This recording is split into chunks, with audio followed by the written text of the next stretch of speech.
উত্তর জেলার যুবরাজনগর কৃষি মহকুমার অন্তর্গত তিলথাই গ্রাম পঞ্চায়েতে মঙ্গলবার সুগন্ধি ধানের মানোন্নয়ন শীর্ষক একদিনব্যাপী জেলা স্তরের প্রশিক্ষণ কর্মসূচি অনুষ্ঠিত হয়। কৃষি ও কৃষক কল্যাণ দপ্তরের উদ্যোগে আয়োজিত এই কর্মসূচিতে এলাকার ৫০ জন সুগন্ধি ধান চাষী অংশগ্রহণ করেন। অনুষ্ঠানের সূচনায় সদ্য প্রয়াত রাজ্যের ডিরেক্টর জেনারেল অনুরাগ ধানখড়ের প্রতি শ্রদ্ধা জানিয়ে ১ মিনিট নীরবতা পালন করা হয়।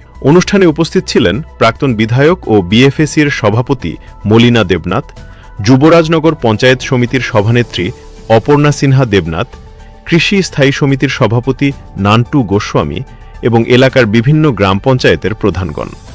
প্রশিক্ষণে সম্পদ ব্যক্তি হিসেবে উপস্থিত ছিলেন জেলা কৃষি উপ অধিকর্তা অমিতাভ চক্রবর্তী, যুবরাজনগর কৃষি মহকুমার কৃষি তত্ত্বাবধায়ক বিজন কান্তি শর্মা, রাজ্য কৃষি গবেষণা কেন্দ্রের সহকারী অধিকর্তা কিংসুক দেববর্মা, কৃষি বিজ্ঞান কেন্দ্র পানিসাগরের বিশেষজ্ঞ জয়শ্রী দাস এবং উত্তর জেলা ডিডিএ কার্যালয়ের সহকারী অধিকর্তা বাবুল মালাকার। প্রশিক্ষণে সুগন্ধি ধানের গুণগত মান উন্নয়ন, রপ্তানিযোগ্য উৎপাদনের লক্ষ্যে চাষের পরিধি বৃদ্ধি এবং পরিবেশ বান্ধব কৃষি পদ্ধতি গ্রহণের ওপর বিশেষ গুরুত্ব আরোপ করা হয়। বিশেষ করে রাসায়নিক সারের ব্যবহার কমিয়ে জৈব সার প্রয়োগের মাধ্যমে মাটিতে প্রাকৃতিকভাবে নাইট্রোজেনের পরিমাণ বৃদ্ধির কৌশল নিয়ে বিস্তারিত আলোচনা করা হয়। এছাড়াও এগ্রি ডেমো আত্মা প্রকল্পের অধীনে সুগন্ধি ধানে আজোলা প্রয়োগ কর্মসূচি সম্পর্কে চাষীদের অবহিত করা হয়। এ লক্ষ্যে ১০ জন নির্বাচিত কৃষকের ১০ একর জমি চিহ্নিত করা হয়েছে এবং মূল জমিতে প্রয়োগের জন্য